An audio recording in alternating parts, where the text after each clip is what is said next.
the main event. What was the lasting first impression of either seeing or hearing Caleb Williams today? So I had the benefit of being able to go to Caleb's pro day at USC back in March. And that was the first time I'd ever been able to see him throw live.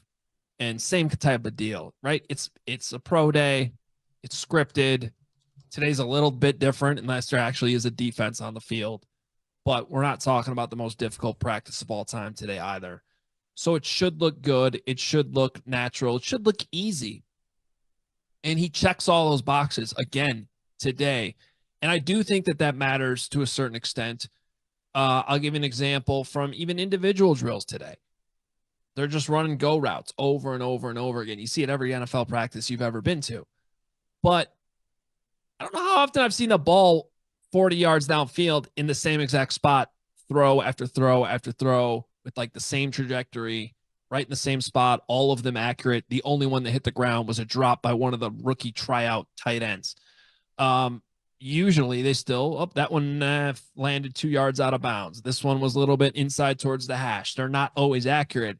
And it's just now these two experiences I've had with Caleb Williams, and obviously it's still really early in this whole process, but he just makes everything look easy and sound easy too. He's got this knack at the podium in his press conferences of just sounding incredibly comfortable and not nervous and having a good command for every answer to whatever the question is. And that might change when it's week 2 and there's a couple of interceptions on the board, and there's actual in-season adversity. But this is a kid that just, the best way I could say it so far is he just makes everything look and sound easy. And that was the same thing today that I saw back in LA in March. It's something to hear him talk, man. It really is. He seems very, very smart, and he's obviously studied his whole life to be, a starting quarterback and to try to be great and all of that. But there is a calm that comes across, and I'm not sensing the BS yet. I want to be careful because sometimes I can fall for it, but I'm like, if the stuff about leadership, about how he wants to listen first and get to know everybody and know everybody's deal and everything, like I loved that, and it didn't sound like smoke, Adam. No, I mean, he's either the greatest con artist that's ever lived, or this is all really genuine. And I think it's obvious at this point that it's genuine, because it's even to the point that it feels odd that it went off the rails as much as it did. I'm talking back December, January, when there's all these rumors and all this stuff about, and there's still every once in a while an anonymous somebody who comes out and says, oh, he's all about himself. But none of that was him, and none of that was really real. It was just kind of the complex. It was the draft prep complex, and then he got co-opted by culture wars. Like it wasn't real. But you're right. But to the level of which he squashed all this so quickly, it still is weird to me that it ever got to that level, even though it is a normal process in the draft process where people are trying to poke holes. But, going back to my own reporting back to February, in some of the information I got from coaches from both from the high school and college level, and they're just all saying the same thing. It's like, look, he's all about ball. His teammates love him. All this stuff is just not real. And once you get the chance to talk to him, you're going to see that too. And then by the time we got to talk to him at the NFL Combine and every single media availability he's done since, he has a handle on all this stuff. And it's not fluff. It doesn't come off as fluff, because like even a question like answering the leadership question, he's like, yeah, I'm not there yet. I gotta follow first before I can lead. But yeah, I hope to be able to be the leader in the room when that time comes. But I got to earn that. The stuff about Caleb's personality, I think, was all the nonsense stuff. But the stuff about like pre-combine, about if he wanted to be a Bear, I think is actually proven through reporting and what he's said to be true.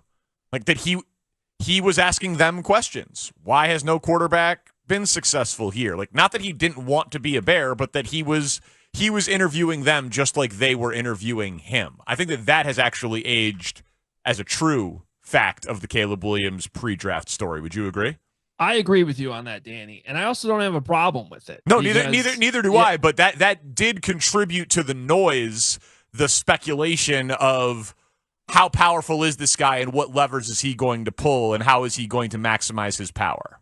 Which I was told back in February that would be part of the process. That This is the part of the part where his dad comes into the conversation, where it is completely valid, is he does not get in the way of the football stuff. He does not get in the way of practices or why'd you call this play or anything. That's not his dad, but he does go through the vetting process of let's have 25 different Zoom calls with all these coaches that want to recruit him when my son's transferring. And let's have a spreadsheet and make sure that all these answers are there. We know we're going to the right situation. And I 100% expected that to apply to the draft as well.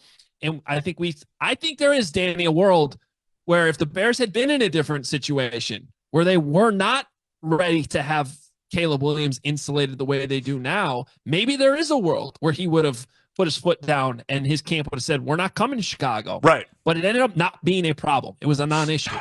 Adam, well, we loved our conversation with Will Hewlett last week, the quarterback coach and friend of Shane Waldron's, and we were fascinated by that process of the advance that Caleb got.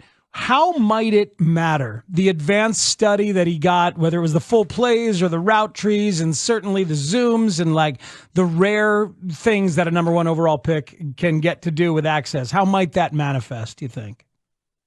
Well, I think it just puts Caleb in an advantageous position to be just a little bit ahead of the game, which was that clip that you guys played coming out of break starting this segment, in that, I think for most rookies, 99.9% of them, they just end up where they end up. And it's like, they're just, here's a playbook, learn it. I mean, Dan Orlovsky had a video on Twitter yesterday where he's showing off his Texans playbook from 20 years ago or whatever. And it's like, that's a lot of information you have to learn here now in 2 days in rookie minicamp. And I think that it stood out to me even going back to the pro day back in March. And, even when we talked to Matt Eberflus at the owners meetings, and he's like, yeah, we're going through the install with Caleb Williams. I'm like, install?